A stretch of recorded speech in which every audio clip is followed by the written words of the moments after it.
When riders are learning slow speed maneuvers, they have a hard time finding the friction zone and trusting that they're in the friction zone. So in this quick video, I'm gonna give you a really simple tip that will help. And you probably hadn't heard this one, so hang tight.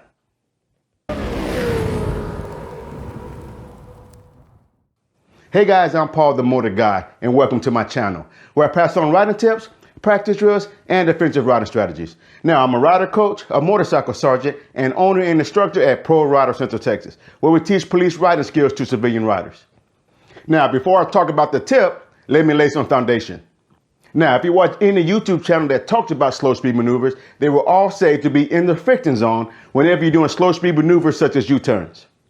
Now, the good channels will explain the friction zone is the area when you're letting out the clutch and it starts to engage and transfers power to the rear wheel and the motorcycle starts to move. So why is this so hard? Well, this is my theory. Now, I think that when riders start out learning slow speed maneuvers, it's hard for them to distinguish between having active power to the rear wheel when making their turns and coasting. I believe that our minds think that if the motorcycle is moving, we must have power to the rear wheel, which isn't always the case. Now, the more you practice, you'll be able to feel the difference between coasting and having active power to the rear wheel. So, how do we take the guesswork out of whether or not we're in the friction zone? So, here's the tip. Drum roll, please. Listen to your bike. Now, I can imagine the look on your face right now, and you're probably thinking, what does that mean? So let me explain. Your bike will have a certain sound when the clutch reaches the friction zone. So if you learn what that sound is for your bike, you will never have to guess if you're in the friction zone or not. Now for this next demo, I'm going to use my concourse. Now what I'm going to do is slowly release the clutch lever until I engage the friction zone. And I want you to listen to the sound change when I finally reach the friction zone. So let's head outside. All right, so now I'm going to ride back and forth so you can hear the difference in the sound when I engage the friction zone. So I'm going to have steady RPMs.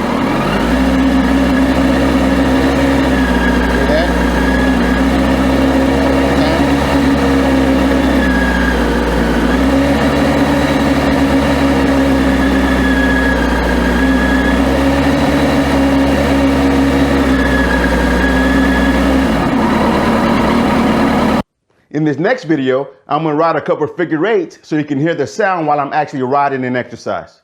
All right, so now I'm going to do figure eights. What I'm going to do is I'm going to disengage the friction zone once I make my turn and the bike is straight up and down. And then I'm going to re-engage it prior to leaning the bike over so you can hear the sound.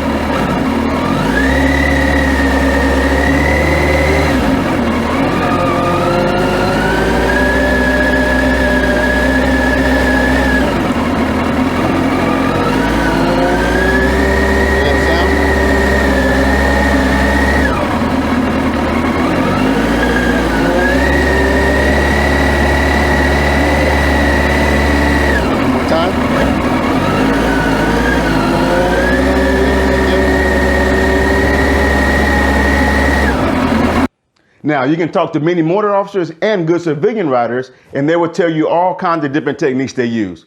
But it all boils down to being in tune with your motorcycle. So when I'm doing slow speed maneuvers, one of the ways I know that I'm in the friction zone is by the sound of the motorcycle. Now, when I'm riding on the street, I wear earplugs. But when I do my cone exercises, I take them out because the sound of the motorcycle is different with the earplugs in. Now, I know this may sound crazy, but this is how much I use the sound of the motorcycle. Now, as I've said earlier in this video, everybody has your own thing, and this may not work for everyone. But I think that this may help some of you have more confidence when it comes to being in the friction zone. I hope this video helps some of you that struggle with the friction zone. Now, if you found value in this video, smash that like button and don't forget to subscribe. Now, until next time, practice, practice, practice, and ride safe.